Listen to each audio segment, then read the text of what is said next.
Salut à tous, bienvenue sur ma chaîne et bienvenue sur YouTube pour cette 7ème vidéo. Donc aujourd'hui on va faire une vidéo un petit peu spéciale où je fais un bilan en fait, parce que en gros ça fait un tout petit peu plus d'un mois aujourd'hui que je suis arrivé en Australie.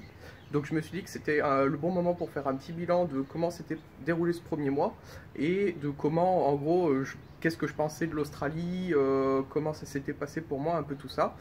Et donc je m'étais dit que ce serait bien de faire une petite vidéo pour l'expliquer. Donc cette vidéo, ce sera une vidéo en 3 parties. Donc la première partie, on parlera un peu du côté économique. Ensuite, on parlera un petit peu du côté social. Et on finira par parler un peu du travail. Au niveau économique, enfin, je dis ça, j'appelle ça la partie économique, mais c'est pas vraiment économique, c'est juste, on va parler de un peu de la vie de tous les jours, comment ça se passe au niveau des finances et ce genre de choses. Donc il faut savoir que ici, il y a pas mal de choses assez bizarres. C'est-à-dire que par exemple, les voitures, ça va être relativement peu cher, on va dire. Par exemple, là, on a acheté notre première voiture, l'équivalent d'environ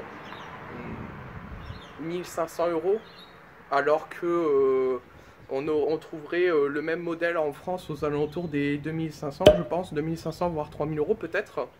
Et par contre, à côté de ça, on a dû payer l'équivalent de la carte grise, on l'a payé pratiquement, ça doit faire genre 500 €, alors qu'en France, une carte grise pour une voiture de cette taille-là, ce serait, ça coûterait dans les 100 € quoi. Donc vraiment, à ce niveau-là, c'est totalement l'inverse de chez nous, quoi, j'ai envie de dire. Donc les voitures, enfin les véhicules sont en général moins chers, mais parce que du coup il y a la carte grise qui est beaucoup plus chère, et en plus la carte grise ici est valable qu'un an, donc ça équilibre un petit peu le prix, mais c'est quand même différent, quoi.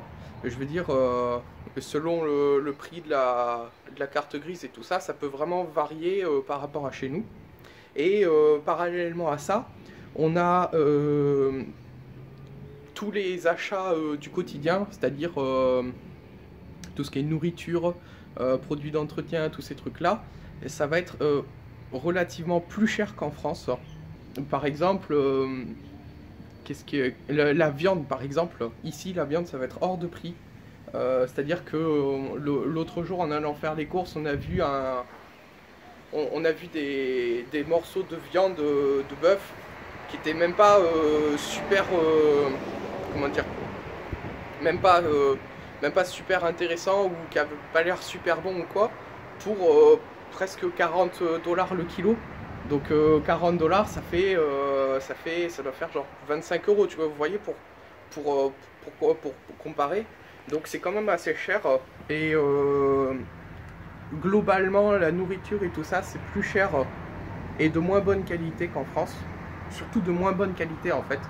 Donc voilà, c'est assez c'est les principales différences qu'il y a, j'ai envie de dire, par rapport à la France.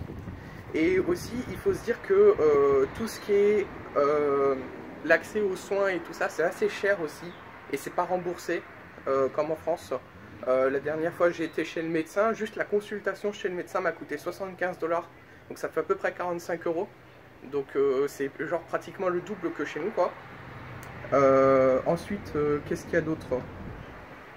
Ah oui, un truc qui est bizarre aussi, c'est que et c'est lié aussi à la partie un peu sociale de la vidéo, c'est-à-dire que les Japonais, les Australiens sont tellement polis et bien élevés, entre guillemets, on va dire, que il n'y a pratiquement pas de caméras de sécurité et de portiques anti-vol dans les magasins et tous ces trucs-là, parce que bah, les gars, ils volent pas, quoi.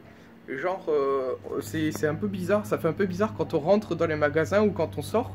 Parce que même, il y a des grands magasins, enfin moi j'appelle ça des magasins de magasins, c'est genre des grands endroits où il y a plein de magasins à l'intérieur. Et on peut facilement aller par exemple, faire une partie de nos courses dans un magasin, genre mettons Auchan, et genre en face il va y avoir Leclerc, on sort de chez Auchan, on va chez Leclerc, il n'y a pas de... Il n'y a pas de portique de sécurité entre les deux et on va pouvoir rentrer, ressortir comme on veut et il n'y a personne qui va nous contrôler alors que par exemple on pourrait très bien rentrer chez Leclerc après avoir fait nos courses à Auchan, mettre plein de trucs dans le chariot et ressortir en disant ouais mais je l'ai acheté à Auchan. Mais il n'y a personne qui... Enfin c'est pratiquement pas contrôlé parce qu'il n'y a personne qui le fait. Donc au début c'était assez bizarre mais bon voilà, c'est différent de par chez nous où tout est over surveillé avec des caméras partout et tout ça quoi. Donc ça c'est plus agréable quand même. Enfin, moi j'ai un peu un sentiment de sécurité ici. J'ai beaucoup moins l'impression d'être en danger entre guillemets quand je sors dans la rue ou quand je vais faire les magasins ou ce genre de choses qu'en France quoi. Donc la partie sociale, comme je disais juste avant, les Australiens sont globalement très gentils et ouverts. Comment dire, ils sont tout le temps souriants, ils te disent bonjour alors qu'ils te connaissent pas, ou même les caissières ou les agents de sécurité, quand tu rentres dans des magasins, ils te parlent, ils te disent bonjour, des trucs comme ça. C'est vachement agréable. Et on retrouve plein de gens de différentes cultures. C'est vraiment vachement plus varié qu'en France, en Australie. Donc sur ce point là c'est vachement agréable et ça change. Vraiment c'est surtout au niveau du changement que c'est agréable. Parce que ça nous permet de vivre différentes situations. Et des nouvelles situations surtout. Qu'est-ce qu'il y a d'autre aussi? Ah oui, au niveau du rythme de vie en Australie, c'est très différent de la France. Je sais pas encore à quoi c'est dû, mais c'est vraiment différent. Ou par exemple, c'est-à-dire que déjà le soleil en Australie, il se lève très tôt le matin, genre vers 6 h du matin, vraiment il fait déjà bien soleil. Et après, le soir vers 18h30, 19h maximum, même l'été en fait, il fait nuit déjà. Donc ça impacte tout le rythme de vie des Australiens. C'est-à-dire qu'on a les magasins qui vont ouvrir vachement tôt, genre vers 7h. Souvent les magasins sont déjà ouverts, alors que chez nous ce serait plutôt 9h quoi. Et le soir, tout ce qui est restaurant, les boîtes de nuit, tous ces trucs là, ça va fermer vachement plus tôt qu'en France. C'est-à-dire qu'un restaurant, par exemple, ils vont commencer à servir le soir vers 18h, et genre à 20h, 21h maximum, le service il est terminé, il n'y aura plus personne quoi déjà.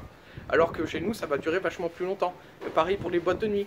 D'après ce qu'on me dit, les boîtes de nuit ça ferme aux alentours de 11h, minuit ici. Alors que chez nous, ça peut durer jusqu'au petit matin, quoi, 4-5 heures le matin parfois. Et donc, et pourtant, il se passe pratiquement la même chose. Je veux dire, c'est juste différent, c'est juste décalé au niveau des horaires, quoi. Donc, c'est assez choquant de ce point de vue-là, et c'est dur de s'y habituer. Donc, la partie travail, là encore beaucoup de différences par rapport à la France.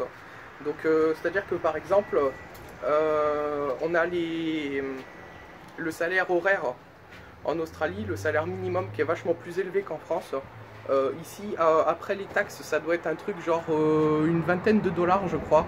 Donc ça doit faire pratiquement 13 ou 14 euros je dirais, après les taxes.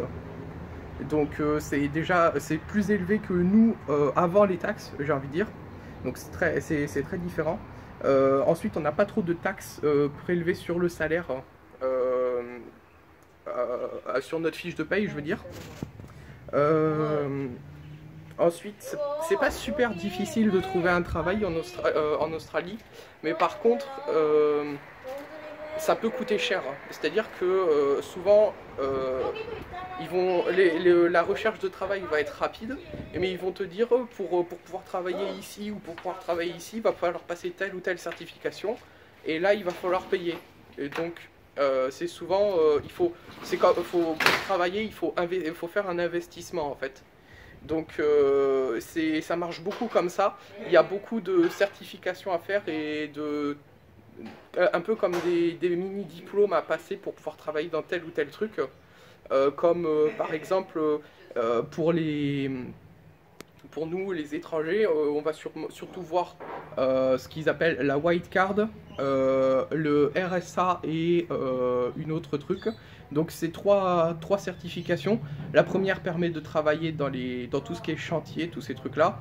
Donc c'est la white card. Le RSA, ça permet de travailler dans tout ce qui est lié au métier où tu vends de l'alcool. Donc barman, travailler dans les restaurants, tous ces trucs là. Et le troisième, c'est lié à tout ce qui est les croupiers, jeux d'argent, jeux de hasard, tous ces trucs-là. Donc c'est que 3 exemples parmi toute la liste, quoi. Mais en gros, voilà. Donc il faut payer quelques dollars à chaque fois pour obtenir cette certification. Et c'est pas obtenu à vie, quoi. Ça a souvent une durée limitée dans le temps et donc il faut le repasser peut-être plusieurs fois si on change de métier et qu'on arrête de travailler dans tel ou tel domaine, quoi.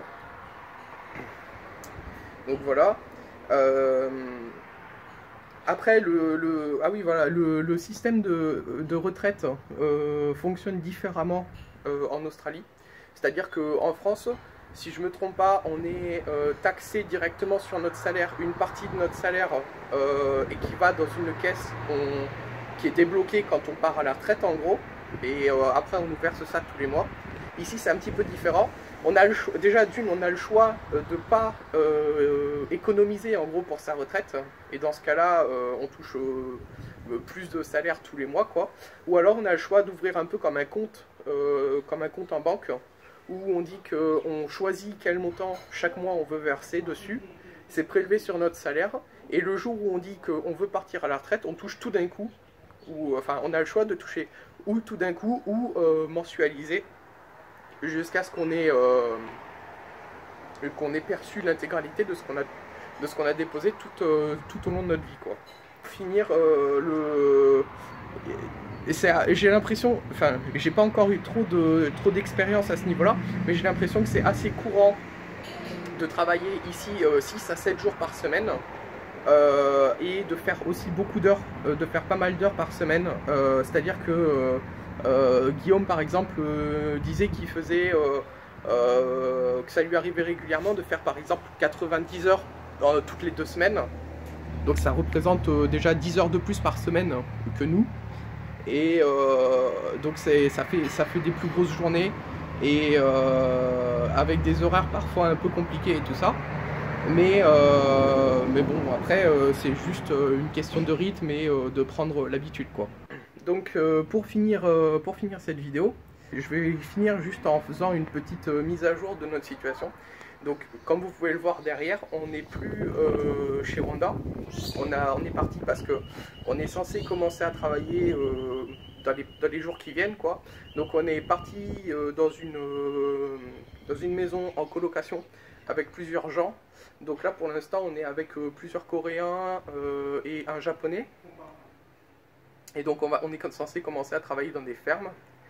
Et donc voilà, pour l'instant on fait de la colocation, ça risque de durer 3 mois. Et d'ici à ce que je commence à travailler, enfin pendant toute la durée des fraises, je vais avoir des grosses journées avec parfois 7 jours de travail par semaine. Donc j'aurai peut-être moins le temps de filmer, de faire des activités à côté. Donc le rythme des vidéos va sûrement ralentir. Donc je voulais le dire comme ça. Si vous voyez pas de vidéo pendant un petit peu plus longtemps, ou un petit peu plus d'espace entre 2 vidéos, faudra pas vous inquiéter, c'est juste que j'ai moins le temps parce que je passe beaucoup de temps à travailler et tout ça, mais je suis obligé de le faire pour valider mes 88 jours nécessaires à l'obtention de mon 2e visa si je veux rester un an de plus en Australie. Donc il faut le faire, quoi. Donc je vais le faire. Et dès que ça se sera terminé, on recommencera à faire des trucs stylés. J'ai plein de trucs prévus au programme, donc voilà, faut juste prendre son mal en patience, comme on dit. Et donc juste avant de se quitter, je voulais juste préciser que cette vidéo, elle était faite juste pour vous donner mon point de vue sur comment je vis ma situation en Australie, comment je vois les choses de mon point de vue en fait. Et que c'était mon point de vue était susceptible, cet avis était susceptible de changer d'une personne à l'autre, et que c'était pas forcément nécessaire de se fier à tout ce que j'allais dire à 100% quoi. C'est juste mon point de vue, et si vous voulez vous faire votre propre opinion, le mieux c'est de venir voir directement comment ça se passe. Je pense que vous le regretterez pas, parce que vraiment pour l'instant c'est sympa l'Australie. Voilà.